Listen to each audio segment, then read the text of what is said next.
साखरपुड्यानंतर भावी पत्नी पळून गेली. व्हॉट्सअप स्टेटस ठेवल्याने तरुणाला अमानुष मारहाण, आरोपी फरार.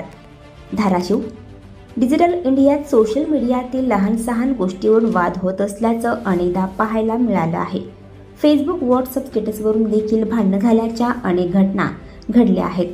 तसेच अलीकडे रील्स बनवून हवा करणाऱ्यांची संख्या, नव्या भाई लोकांची डिजिटल दादागिरी पाहायला मिळत आहे.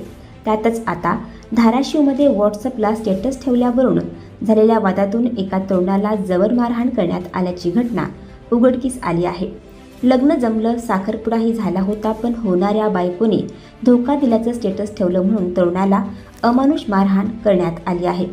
साखरपुडा झाल्यानंतर लग्न जमलेली तरुणी प्रियकरासोबत पळून गेल्याने संतप्त झालेल्या तरुणाने व्हॉट्सअप स्टेटस ठेवलं होतं. या स्टेटसमध्ये तरुणीनं धोका दिल्याचा उल्लेख होता. त्यावरून झालेल्या वादातून तरुणाला अमानुष मारहाण करण्यात आली आहे.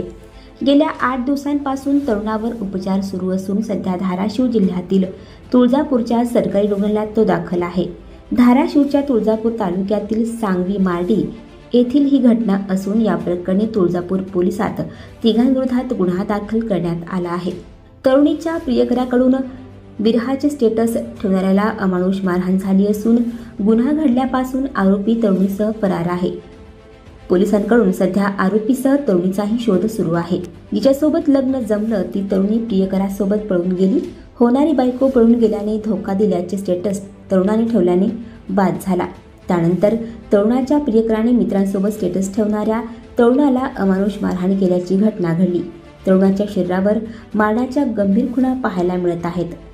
धाराशिवच्या तुळजापूर तालुक्यातील सांगवी मार्डी इथं ही हादरवणारी घटना घडली असून मारहाण झालेल्या तरुणाच्या वडिलांनी आम्हाला न्याय द्यावा, आरोपींवर गंभीर स्वरूपाची कारवाई करावी असे म्हटले आहे. ज्या तरुणाला मारहाण झाली त्याच्यावर गेल्या 8 दिवसांपासून धाराशिवच्या शासकीय रुग्णालयात उपचार सुरू आहेत. माझ्या मुलाचा साखरपुडा झाला होता. काही दिवस त्याच्याबरोबर हिंडली फिरली, 2-3-4 वर्ष हिंडली. तिला मी सगळं परपंच सगळं घेऊन दिलं होतं. परत तिनं राहिली आम्हाला आम्हीच दाखवत गेली की मी लग्न करते. तिनं काय आम्हीच करून लग्न केलं नाही. ती त्याच्या मित्राबरोबर तिनं ही झाली. त्यांनी काय केलं, माझ्या साताऱ्याकडे तिकडं माझ्या मुलीकडे गेला होता. तिथं पण त्यांनी उचलून असंच नेऊन मारहाण केली, साताऱ्यात सोडून दिलं. आम्ही तिथं गेलो 2 जण नवरा बायको. ती म्हणल्या जाऊ द्या, आम्ही काय दखल घेतली ना, जाऊ द्या असं तसं म्हणून आम्ही घरच्या घरी हे करून घेतलं. परत आम्ही गावी आणलं. माझी बहीण आहे सांगवी मार्डीत, त्यांच्या इथं लहानपणापासून राहत होता ती, म्हणून तिथं त्यांना 2 दिवस गेला. माझ्या मुलाचं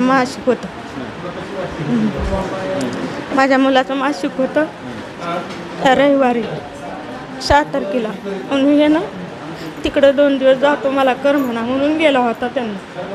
तिथनं त्यांनी आमच्या बहिणीच्या घरापासून उचलून नेलेला आहे आणि त्यांनी तिथं कुठं मारून टाकण्याचा प्रयत्न केला त्यांनी. तुमची मागणी काय आता? मागणी काय? माझी मागणी माझ्या मुलाला योग्य ती ही करावा, न्याय निवडून द्यावा.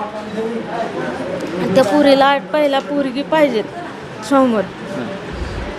आणि अजूनपर्यंत त्यांनी काही ही केलं ना, अजूनपर्यंत गावले नाहीत. विराज कोळी, राहणार तांबेवाडी, तालुका भूम, जिल्हा धाराशिव. माझा मुलगा मार्डी सांगे येथे राहत होता.